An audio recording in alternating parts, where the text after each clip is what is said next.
Welcome to the 31st Greater Brisbane Weekly Sunday update of 2025. This video is sponsored by KGB Security, but more on that later.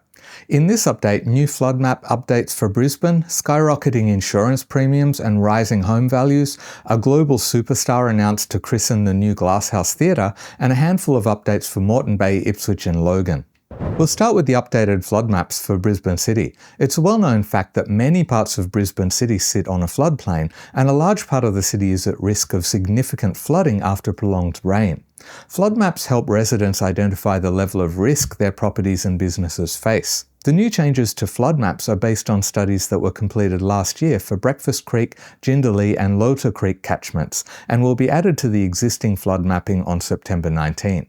This will impact 17,246 properties, with 400 properties removed, over 10,000 added, and the rest having alterations made to the extent of flood risk. Brisbane City Council has pointed out that these changes only apply to creek and waterway flooding and not Brisbane River or overland flooding. If your property is affected by the changes, you'll receive a notification in the mail along with details of where to find more information.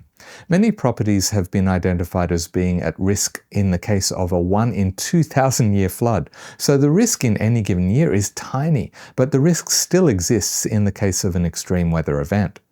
The concern many have is that this will affect the insurance premiums of properties that have been identified as having higher risk, and that's perfectly understandable in the light of the next update. Insurance premiums across Greater Brisbane have soared in recent years due to a couple of factors.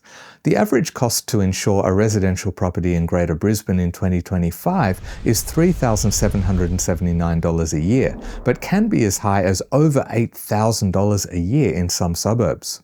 In Balmoral, Bulimba, Hawthorn, Morningside, West End, Kangaroo Point and New Farm, the average premium is $8,112 a year, based on data compiled by insurance consultancy firm Finity. In Corinda, Sherwood, Graceville, Chelmer and Indooroopilly, where many properties are at significant risk of flooding, the average is $7,982 for a year's worth of home insurance. These areas have seen premiums increase by anything from 70 to 80% since 2020, but in some areas, such as the area including Kenmore, Brookfield and Moggill, while having lower premiums, have seen an average increase of 125% over the last 5 years.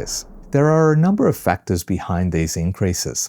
Firstly, the increased frequency of extreme weather events is adding to the risk profiles of Greater Brisbane properties, and insurance companies are taking out reinsurance, which mitigates their own risk in the case of natural disasters. They then pass the costs of reinsurance, which itself rose by 30% for Australian markets over the last year, on to customers.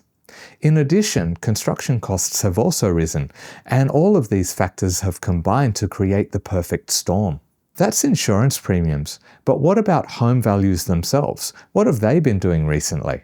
To be honest, it's barely worth bothering with an update, as it's simply more of the same thing we've been seeing for a while. Once again, Brisbane property prices are at an all-time high, up 0.7% in July on the previous month, and 7.3% higher than they were 1 year ago. One change is that the distribution of price increases over 3 months to July has become more even, but still slanted toward the more affordable end of the spectrum, with the lowest priced 25% of properties increasing by 3% and the highest 25% increasing by 2%, and the middle 50%, well, around halfway between the two. As for rents, in July they'd risen by 4.6% over the previous 12 months. This video is sponsored by KGB Security. Ensure your most valued possessions are protected with anything from a small home safe to a large commercial safe, and KGB have the biggest safe showroom in Queensland. Not only do they take care of delivery and installation, but they offer sales support and servicing for all products. They can also refurbish, relocate, remove and dispose of safes for you. They're a family-run local business serving Brisbane and beyond since 1987. Click this QR code or the link in the video description to find out more. Now to some Brisbane-specific updates before moving on to the other LGAs. Firstly, it's been announced the first international show that will play when the new Glasshouse Theatre at QPAC opens will be the musical The Last Ship, written by and starring none other than Grammy-winning music icon Sting. With music and lyrics by Sting and inspired by his childhood, The Last Ship follows the story of a community in the north of England grappling with changing tides as they prepare for the local shipyard to close. 29 sessions will run from April 9 to May the 3rd next year. On the north side, Chermside Aquatic Centre will soon undergo a major revitalisation. Brisbane City Council is currently searching for a long-term partner to design, build and operate the facility. The current aquatic centre has seen some 863,000 patrons over the last 3 financial years. The upgraded centre will feature sustainable, energy-efficient design and will include a new indoor 25-metre heated program pool with ramp and accessibility equipment, an outdoor 50-metre pool with heating and a movable swim wall, water play features, an upgraded cafe, kiosk and administration areas, and new plant filtration systems. In the previous Sunday update, we heard of plans for 2 protests on the Story Bridge, and the pro-Palestinian march planned on the afternoon of the 24th has been told by the Queensland Police to choose a different route, avoiding the Story Bridge. They attribute this decision to safety concerns. However, the event organisers are insisting on following their original plan, starting at Raymond Park in Kangaroo Point and crossing the Story Bridge to Centenary Park in the Valley. The organisers are calling on the Australian government to sanction Israel for their actions in Gaza in the same way they have with Russia over the invasion of Ukraine. Queensland Police have said they may bring a court challenge against the event being held.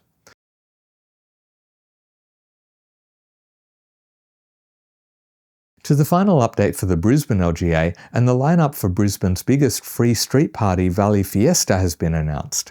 The event will take place on the 11th of October at Fortitude Valley, featuring 26 national and local live music acts across 2 main stages in the Brunswick Street and Valley malls, as well as DJ sets in Wynn Lane. Headline acts include Hockey Dad, Psycho and Kelly Holiday, half of the Peking Duck duo.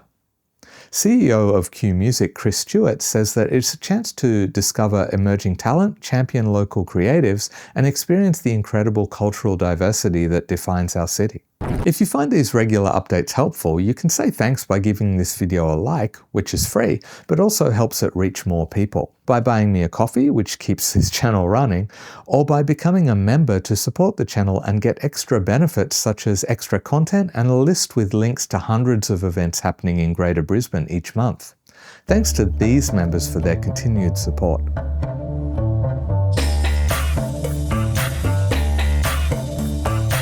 Let's whip around the other Greater Brisbane LGAs now, starting with Moreton Bay.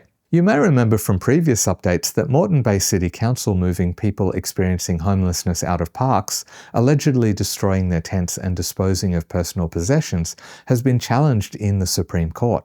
On Friday this week, the magistrate hearing the case granted an injunction to prevent Moreton Bay City Council from removing people experiencing homelessness from land on Goodfellows Road in Colango. The magistrate indicated that it may be the case that human rights have been violated during previous evictions, with a case scheduled to be heard in November this year. Moreton Bay City Council points out that they have been actively trying to combat homelessness, with initiatives including the Peninsula Support Hub, which we mentioned in a recent update, that provides services for people doing it tough in the area. Also the Sleep Bus, a mobile service that provides a safe place to sleep overnight for those without stable housing, along with a range of other programs to help provide alternative accommodation. However, some services supporting the people currently sleeping rough say that alternative accommodation has not been offered. While we're talking about people doing it tough in Moreton Bay, I should mention that a new soup kitchen has been opened by not-for-profit group On the Way Moreton Bay at John Newman Hall on Deception Bay Road. It will run every Tuesday from 4:30 to 6:40 p.m, initially offering donated food until the kitchen is approved. It will be for anyone who is struggling, and they're also calling for volunteers, cooks and sponsors. Back in Brisbane City, the Labor opposition within Council have said that the injunction granted this week in the case against Moreton Bay City Council should serve as a wake-up call for Brisbane City Council to do more to work with state government to arrange alternative accommodation for people experiencing homelessness. Leader of the opposition, Jared Cassidy, says there are currently 388 families and 732 children experiencing homelessness in Brisbane, and that they're calling on Council to boost funding for Council's Pathways Out of Homelessness grant program. We'll jump back to Moreton Bay, where a plan to increase supply and diversity of housing in Morayfield and parts of Caboolture South has been announced. The city has approved the Morayfield Neighbourhood Planning Project Future Directions Report after extensive community engagement. The plan opens up the option of higher density housing in already built up areas of Morayfield, such as existing commercial precincts and around the train station. The introduction of higher density housing helps Moreton Bay maintain their goal of preserving 75% of the city as rural and natural landscapes. Over to Logan, where motorists are being urged to slow down and be vigilant during koala breeding season. Images have been released of a koala who has been named Bear Grylls, a young male who was hit by a car in Mundoolan and became lodged in the car's grille until he was discovered and taken into care by Wildcare. After undergoing surgery for a broken thigh, Bear Grylls is recovering well. At this time of year, koalas are on the move in search of a mate or new territory, which may lead to them crossing roads, particularly around dawn and dusk when they're most active, so drivers should be aware. To help increase awareness this year, Logan City Council are rolling out variable message signs and roadside banners at known koala crossing hotspots and busy rural roads. Logan has also made the news this week for a potential glitch in Olympic and Paralympic Games branding plans. The 2032 Olympics Organising Committee had attempted to protect 14 location-based trademarks for towns and cities where Olympics events will take place. These include Rockhampton 2032, Cairns 2032, Toowoomba 2032. You get the idea. But when they put in their application for Logan 2032, it was rejected, as Logan City Council had applied for a Logan 2032 trademark just 13 days prior. However, a spokesperson from Logan City Council has said that they weren't aware the organising committee would be trademarking each of the cities involved and that they would withdraw their application to allow the Olympics committees to go through. Over to Ipswich now, where 8 new flood awareness cameras have been installed across the city, bringing the total number to 24. The cameras help inform decisions by community members and emergency services when there's flooding by providing a picture of the situation through regularly updated images viewable on the Council's online disaster dashboard. The new cameras have been installed at strategic locations in Bundamba, Marburg, Calvert, Walloon, Grantchester, Redbank, North Ipswich and Central Ipswich, showing waterways at risk of significant rises and roads at risk of being cut off. Don't forget that this is only half of the weekly updates, with things happening at a state level that affect any of Greater Brisbane's LGAs in the midweek video due out on Wednesday or Thursday, depending on how busy the week is. I aim for Wednesdays.